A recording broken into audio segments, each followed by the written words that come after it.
Perfume নাকি আতর, কোনটা আপনি পছন্দ করেন? তো পছন্দটা আসলে যার যার ব্যাপার। কেউ আসলে যারা বেশি স্পাইসি ফ্লেভার পছন্দ করেন তারা সাধারণত বেশি বডি স্প্রে তাই ব্যবহার করেন, আর যারা স্নিগ্ধ একটা প্রাকৃতিক সুবাস এর অনুসন্ধান করেন তারা কিন্তু আতর ব্যবহার করেন, এরকমটা আর কি। তো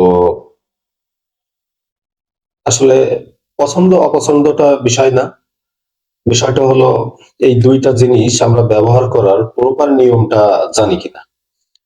তো যখন পারফিউমের ক্ষেত্রে সরাসরি আমরা অনেকে স্কিনে ব্যবহার করি বা শার্টের উপর ব্যবহার করলেও খুব কাছ থেকেই ব্যবহার করি, যেটা সরাসরি স্কিনে যায়। এটা যে দীর্ঘমেয়াদে এইভাবে ব্যবহারটা ক্ষতিকর কিনা এটা তো আমরা আসলে কোন উপাদান আমাদের শরীরে কি ক্ষতি করছে এটা তো বুঝতে পারবো না, তাই রিস্ক ফ্রি থাকাটাই শ্রেয় আর কি।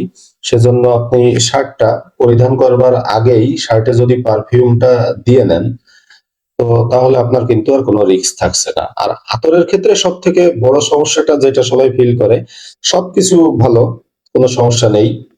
এবং আতরের একটা সবথেকে বড় সুবিধা হলো এটা কিন্তু অনেক রকম সুবাসে, প্রাকৃতিক অনেক রকম সুবাসে পাওয়া যায় এবং সবসময় একটা স্নিগ্ধ ভাইবস আনে।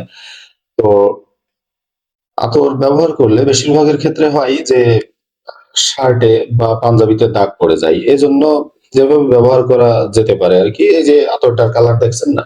এটার কারণে কিন্তু অনেক সময় সরিষা তেলের খুবই সুগন্ধি, কিন্তু সরিষা তেলের মতো ছোপ পড়ে যাবে একটা সময়।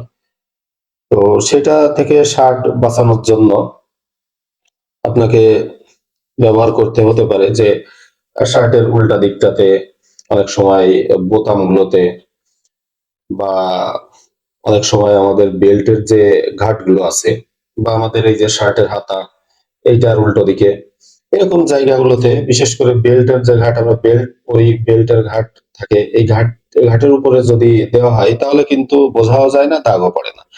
তো এরকম ভাবে নিরাপদে ব্যবহার করা যেতে পারে আর কি।